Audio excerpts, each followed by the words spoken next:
Bienvenue sur Uppercut TV, l'émission qui boxe la propagande médiatique et politique de l'extrême droite. Nous ne voulons pas faire barrage à l'extrême droite, nous voulons la détruire.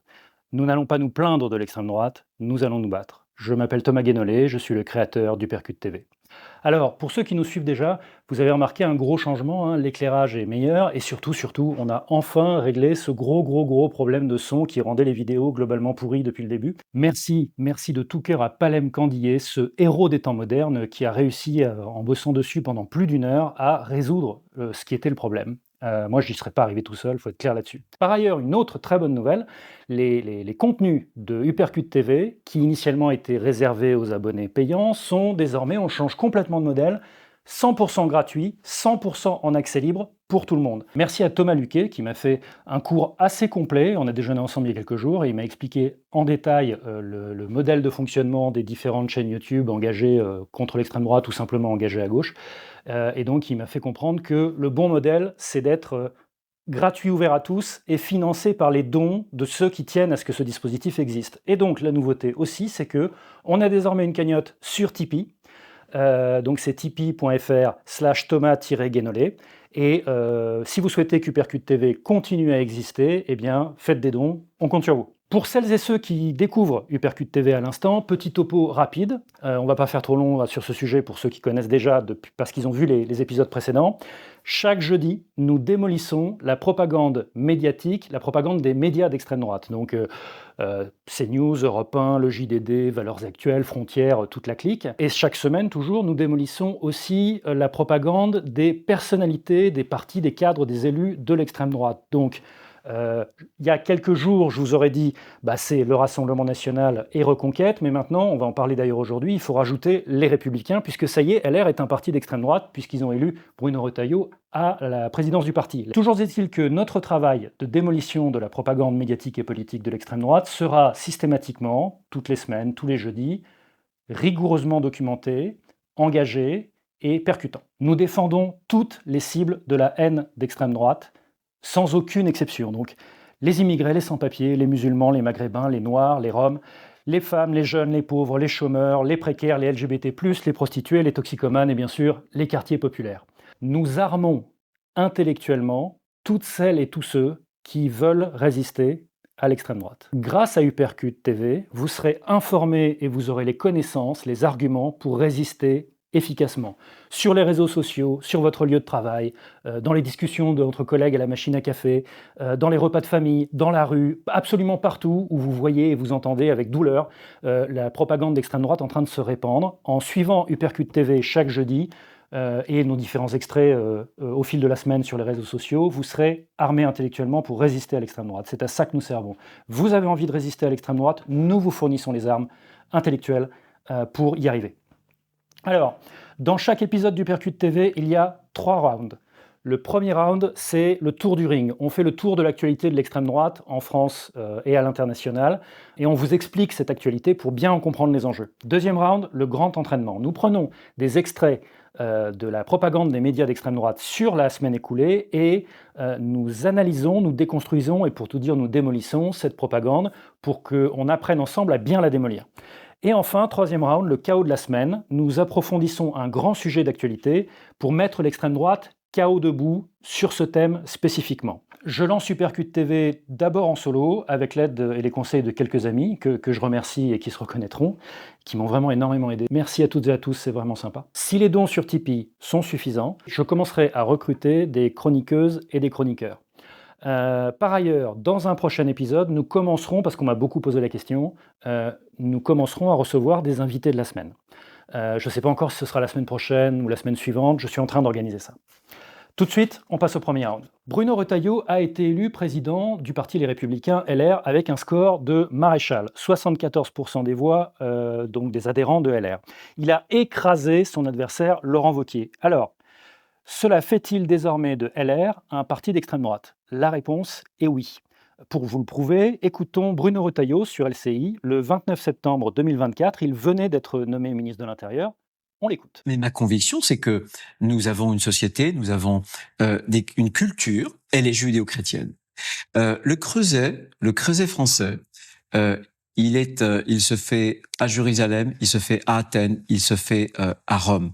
C'est notre culture, c'est notre civilisation. Donc là, il dit que la culture de la France, elle est judéo-chrétienne et gréco-romaine.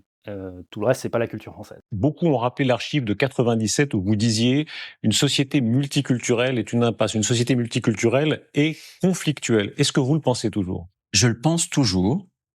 Je pense toujours et je vais aller au-delà. Je pense qu'une société multiculturelle, on le voit aux États-Unis, comporte des risques de devenir aussi une société multiraciste. Donc là, il dit que si on ajoute d'autres cultures, ça donne forcément une société violente, et raciste, plus raciste. Mais poursuivons. Une très grande majorité de Français souhaitent qu'on ait plus de sécurité et moins d'immigration. Comme des millions de Français, je pense que l'immigration n'est pas une chance. Il fait un lien de cause à effet entre l'immigration et l'insécurité, puisqu'il vient de les mettre dans le même bout de phrase, et il fait exprès. Et il conclut que l'immigration, en bloc, ce n'est pas une chance pour la France. Soit dit en passant, quand il dit précisément « l'immigration n'est pas une chance », en fait, il reprend mot pour mot un slogan politique d'un certain Jean-Marie Le Pen. L'immigration n'est pas une chance pour la France, c'est même un fléau. Donc on résume. Bruno Retailleau dit que les immigrés maghrébins et africains n'ont pas leur place dans la culture française parce qu'ils sont ni judéo-chrétiens ni gréco-romains. Il vous dit que cette immigration est la cause de l'insécurité, puisqu'il vous dit baisser l'insécurité, baisser l'immigration, c'est pareil. Et il vous dit que cette immigration n'est pas une chance pour la France. Et ce combo-là, c'est un message clairement d'extrême droite. Par ailleurs, la veille, dans un entretien au Journal du Dimanche, Bruno Retailleau avait déclaré que l'état de droit, ce n'est pas intangible ni sacré. Alors c'est quoi l'état de droit? Parce que on n'a pas tous une formation de juriste, donc on ne sait pas forcément à quel point c'est important, l'état de droit. L'état de droit, c'est un ensemble de règles. C'est l'égalité de tout le monde devant la loi, la séparation des pouvoirs, l'indépendance de la justice, le respect des droits de l'homme, le respect de nos libertés individuelles fondamentales et l'obligation pour tous les pouvoirs, gouvernement, parlement, justice, de respecter le droit, de respecter les lois, la Constitution, les traités qu'on signe, etc. Voilà, ça pour Bruno Retailleau, on doit pouvoir le remettre en cause et ça n'est pas sacré. Ce message-là, non seulement c'est un message d'extrême droite, mais c'est même un message radicalement d'extrême droite. CQFD, puisque Bruno Retailleau a été élu président de LR par 74% des adhérents du parti, donc avec ces idées-là, ça signifie que LR est désormais un parti d'extrême droite. Venons-en à Marine Le Pen. Marine Le Pen a perdu son mandat de conseillère départementale du Pas-de-Calais en raison de sa condamnation à 5 ans d'inéligibilité dans l'affaire des emplois fictifs du Rassemblement national au Parlement européen. Alors pourquoi nous en reparlons maintenant? Parce que le 20 mai, elle a contesté cette mesure devant le tribunal administratif de Lille et la décision sera rendue le 4 juin. Le recours sera probablement rejeté parce que cette perte de mandat est la conséquence prévue par la loi de sa condamnation à une peine d'inéligibilité avec ce qu'on appelle l'exécution provisoire. Mais c'est l'occasion de rappeler certaines informations qui ne sont pas assez connues sur cette affaire. Alors donc, petit rappel. Marine Le Pen a été jugée coupable d'avoir détourné 474 000 € de fonds publics quand elle était députée européenne. Elle a été jugée coupable d'avoir mis en place elle-même un système de fraude qui a permis au Rassemblement national de percevoir indûment 1,8 million d'euros versés par le Parlement européen. Elle a été condamnée à 4 ans de prison, dont 2 ans ferme sous bracelet électronique et à 5 ans d'inéligibilité avec exécution provisoire immédiate. L'exécution provisoire, ça veut dire appliquer tout de suite la peine d'inéligibilité, même si la condamnée, Marine Le Pen, a fait appel. Alors pourquoi l'exécution provisoire sur Marine Le Pen? Eh bien, la juge qui a pris cette décision a expliqué dans sa décision que c'était à cause du risque de récidive, parce qu'il n'y a eu aucun repentir de Marine Le Pen pendant le procès sur ces délits, et puis que c'était à cause du risque d'atteinte à l'ordre public, du fait qu'une condamnée pour détournement de fonds publics puisse se présenter à la prochaine présidentielle s'il n'y a pas d'exécution provisoire. Marine Le Pen, elle a fait appel.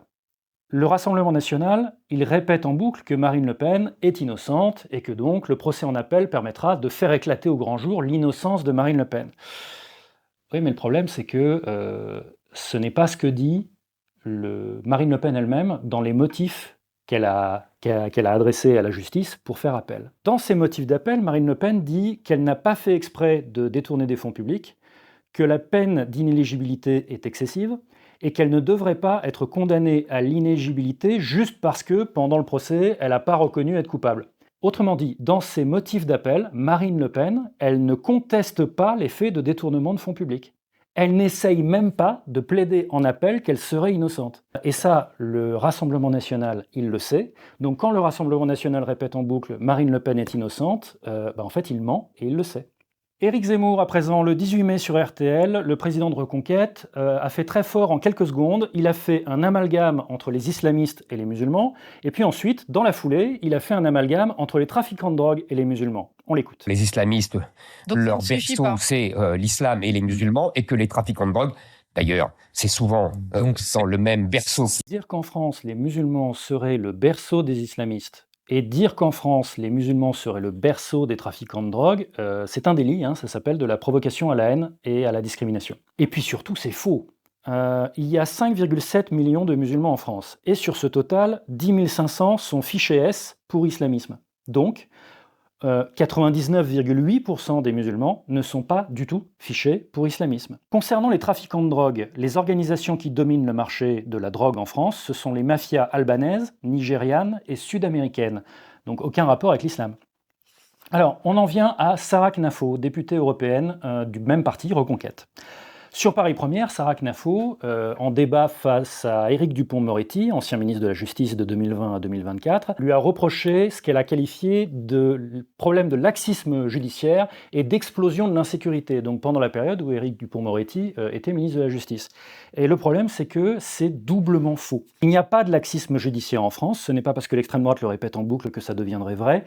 87% des affaires poursuivables ont eu une réponse judiciaire, et il y a eu 1,5 million de condamnations rien qu'en 2023. Donc le moins qu'on puisse dire, c'est que la justice, elle ne chôme pas en termes de condamnation, c'est le contraire du laxisme.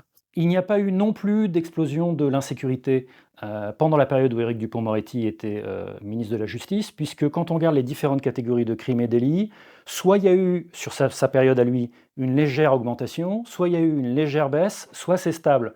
Et donc là-dessus, Sarah Knafo a encore dit un truc juste complètement faux. International à présent, en Roumanie, au second tour de la présidentielle, le candidat d'extrême droite Gheorghe Simion a été battu 46-54 par le candidat centriste. Il partait pourtant grand favori, ayant fait 41% au premier tour. Au fait, écoutons comment CNews a qualifié Gheorghe Simion pas plus tard que cette semaine. À l'origine, élection en décembre, premier tour annulé avec le candidat Călin Georgescu. Il ne peut pas se représenter, ce qui fait que Georges Simion devient le candidat de la droite nationale. C'est pas le même parti, mais globalement, il prend le relais de la cause nationale. Alors, en effet, l'élection présidentielle roumaine de 2024 a été annulée, les Roumains viennent de revoter, le candidat Călin Georgescu a été interdit de se représenter, et le candidat Gheorghe Simion a remplacé Georgescu comme candidat de l'extrême droite. Tout ça est vrai. Et Simion a donc perdu au second tour 46-54. Mais là, vous l'aurez remarqué, ça ne vous aura pas échappé, vous l'avez entendu comme moi, CNews nous dit que Georgescu et Simion ne sont pas d'extrême droite.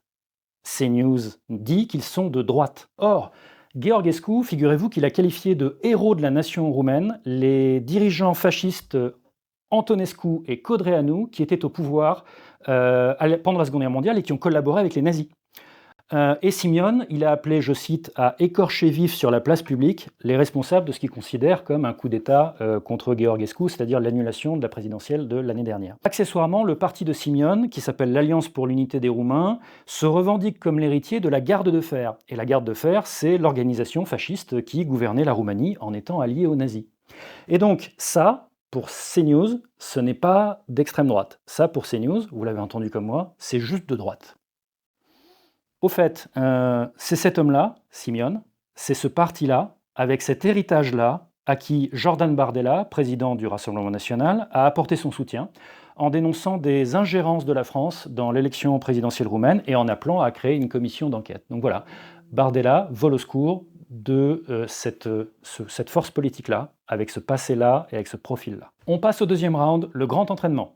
Et bon, vous l'attendiez tous et toutes, le voici, Pascal Praud. Ce même Gabriel Attal préfère la France insoumise, qui flirte avec le frérisme, plutôt que le Rassemblement national qu'il combat. CNews reproche en boucle aux macronistes de préférer la France insoumise au Rassemblement national. Alors pourquoi ce reproche en boucle ?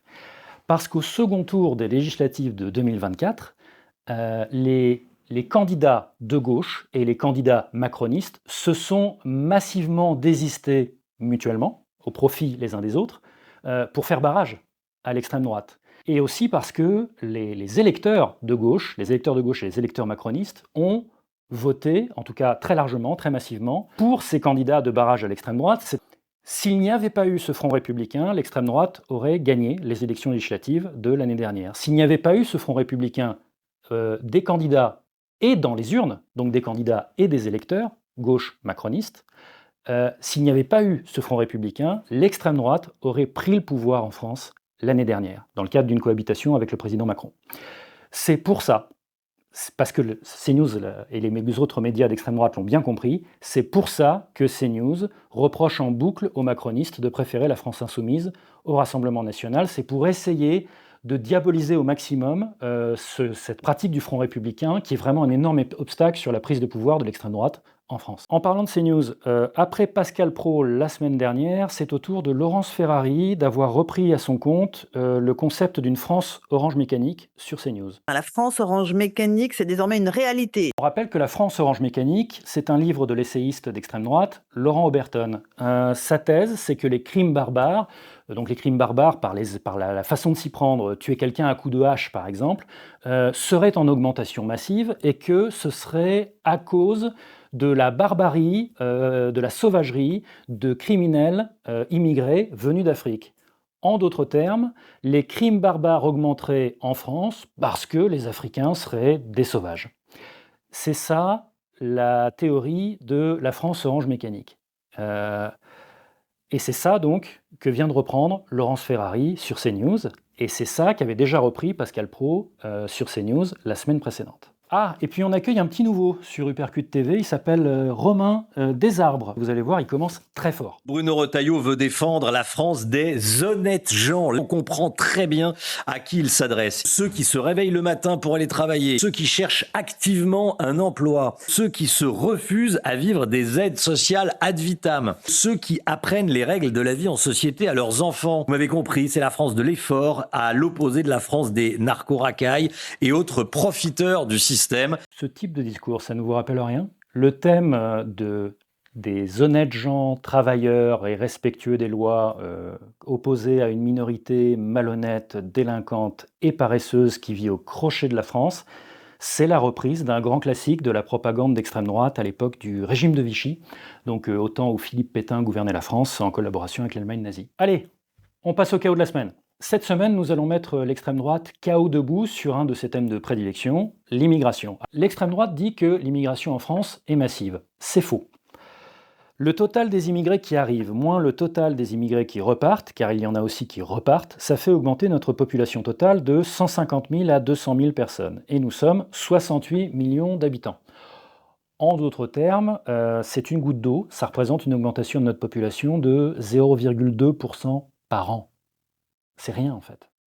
Les gens qui pensent que c'est beaucoup ne mesurent pas à quel point la population de la France est importante en fait, comparée à cet apport migratoire. L'extrême droite dit que le poids total des immigrés dans notre population serait très élevé. C'est encore faux.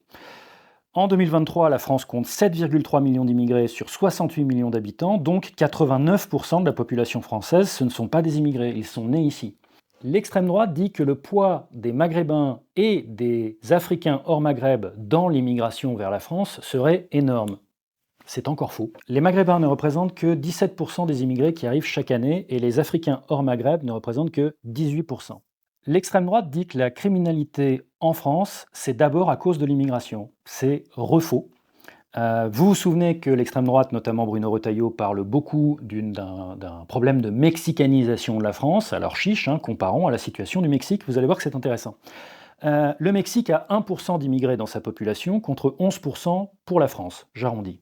Pourtant, le taux d'homicide du Mexique est de 23 pour 100 000 habitants contre seulement 1,5 en France. Autrement dit, le taux d'immigrés du Mexique, il est 10 fois moindre que la France, mais le taux d'homicide du Mexique, c'est 15 fois plus. Et s'il y avait un lien de cause à effet entre l'immigration et la criminalité, ces chiffres seraient tout simplement impossibles. L'extrême droite dit que les immigrés viennent en France pour profiter du système social. C'est encore faux. Preuve très simple.